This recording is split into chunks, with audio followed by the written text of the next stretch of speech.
Beside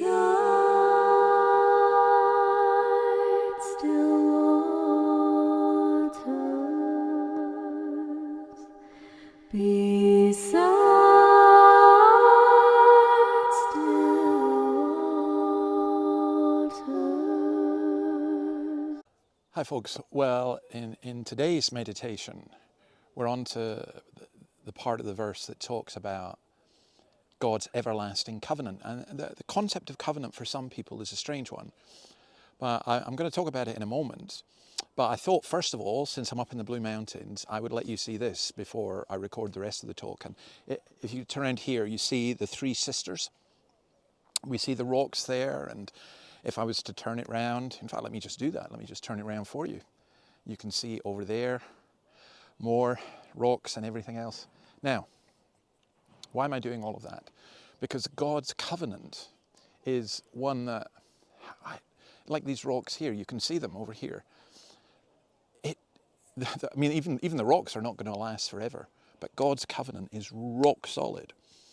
And if we could have something, on the solid rock we stand. So let's consider what that means. Let's go back to the balcony. Bye. Okay, I confess this is not the balcony. I'm back, but in my office, my new office actually. This is just beginning to load up some of the books and stuff in here.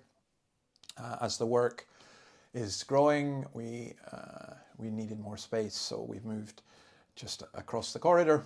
And if you're around in Sydney, do come and pay us a visit. We can now entertain you. But we are still considering this everlasting covenant. I will make an everlasting covenant with you. We don't speak in covenant terms a lot. It's something I became very used to as a Presbyterian minister, but I think the concept of covenant is fundamental to understanding the Bible, and it's such an encouraging thing. So, for example, let's get my Bible. In Jeremiah 32, it says, I will make an everlasting covenant with them. I will never stop doing good to them, and I will inspire them to fear me, so they'll never turn away from me. I will rejoice in doing them good, and will assuredly plant them in this land with all my heart and soul.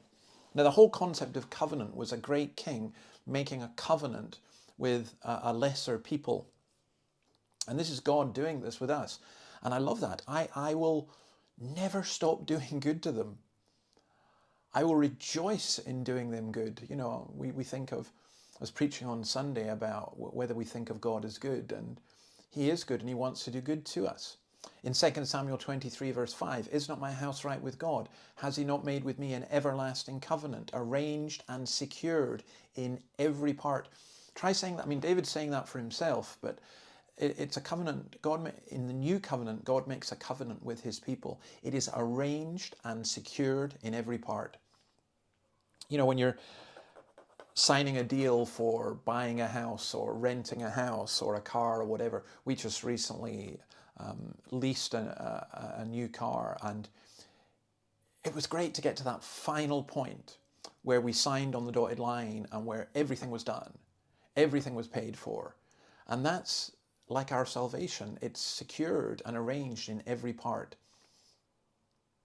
The formula that's used here, the Hebrew formula, means to arrange a covenant in favor of, to bring a person into the benefits that the covenant pledges. It's like Psalm 89. You said, in fact, read the whole of that psalm, but you said, I have made a covenant with my chosen one. I have sworn to David, my servant.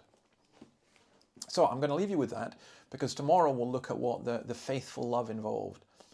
But it's a wonderful thing. You're baptized.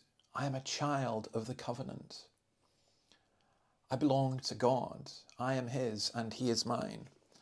I think it's Matthew Henry who says this: covenant mercies are all his mercies. They are purchased by him. They are promised in him. They are treasured up in his hand, and out of his hand they are dispensed to us.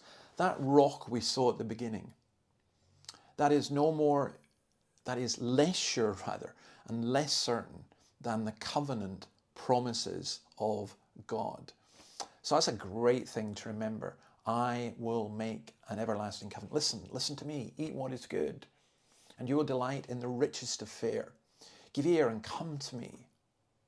I will make an everlasting covenant with you. And tomorrow we'll see exactly what that means. So God bless you and see you tomorrow. Bye. Peace.